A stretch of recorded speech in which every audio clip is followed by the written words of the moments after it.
Time for our 360 round, all about the auto stocks. And our panel is ready. Garrett Nelson, equity analyst at CFRA Research, and Ivan Feinseth, senior partner, CIO, director of research at Tigress Financial.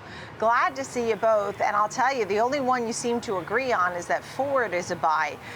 The rest of it, you seem to have different thoughts on at this moment.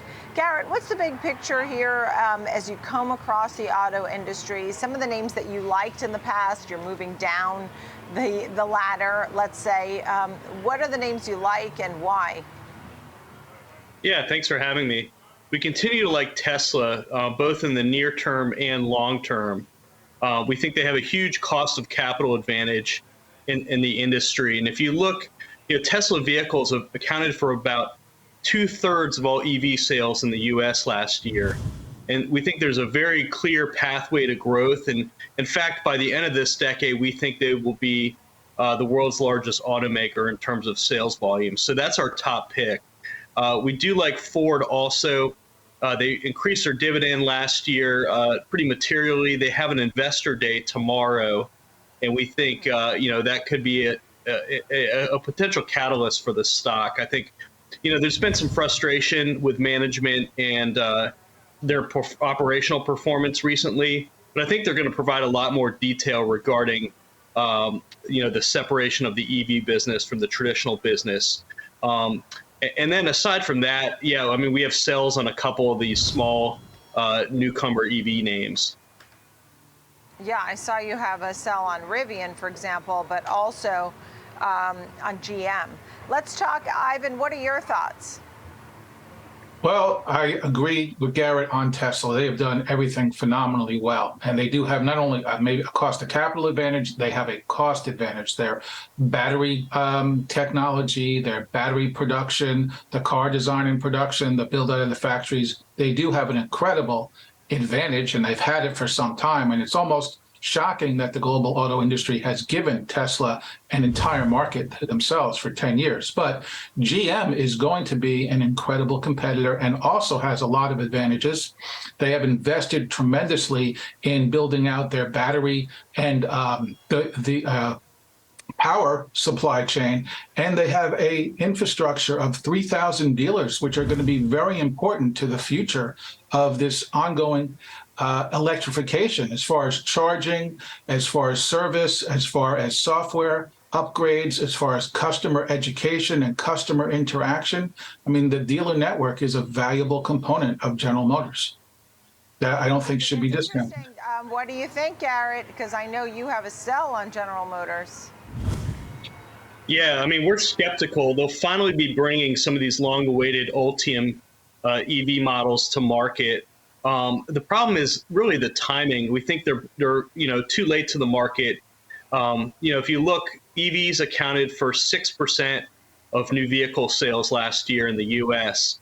2/3 were Teslas. So if you look at the non-Tesla EV market, it's 2% of all new vehicle sales in the U.S. And a lot of new models are coming to market, and we see a situation where it's really the market's very oversaturated in the near future, in the next 1 to 2 years. And I think, with consumers having so many different options, it's going to be overwhelming.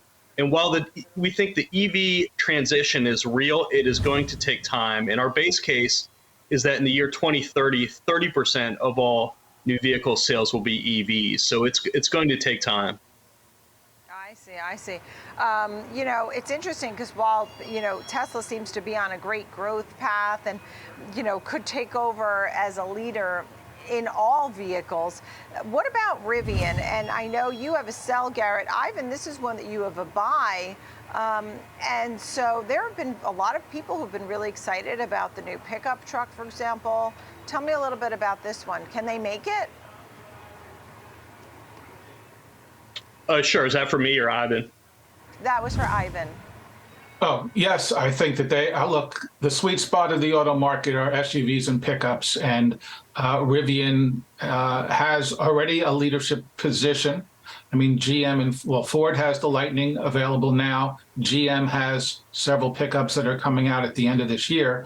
But Rivian has plenty of cash. In fact, their cash right now exceeds the share price.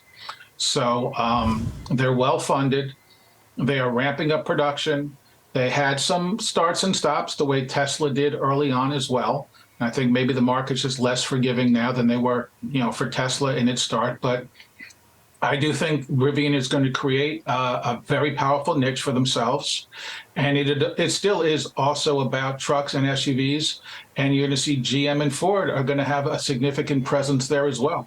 And they have a large customer base. And I also don't discount the dealer base, which is going to help sell cars and help educate the public on this transition. Yeah, I saw there was an article about Rivian, how they were flush with cash. They had $12 billion. They burned through $6 billion. And that, analysts are predicting that they're going to burn through another $6 billion. So it's a tough business. There's a lot of competitors. Garrett, final thought on some of the other names here. You had Lucid that you once liked more than you like it now. Other names like Polestar and NIO and XPeng and anything else, Garrett, that you can add?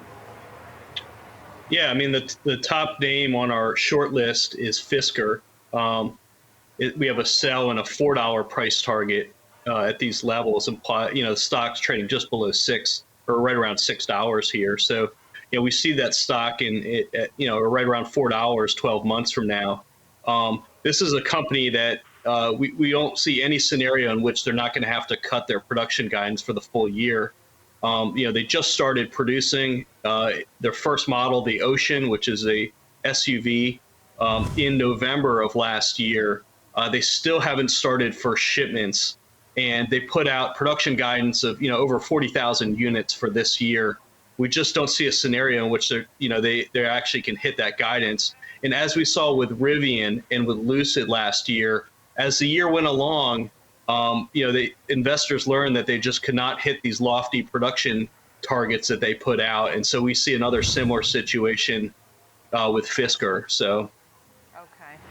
All right. I have to leave it there, gentlemen. Garrett and Ivan, wonderful to see you both. Thank you very much. Love talking about autos. Garrett Nelson of CFRA and Ivan Feinseth, Tigress Financial. Thank you.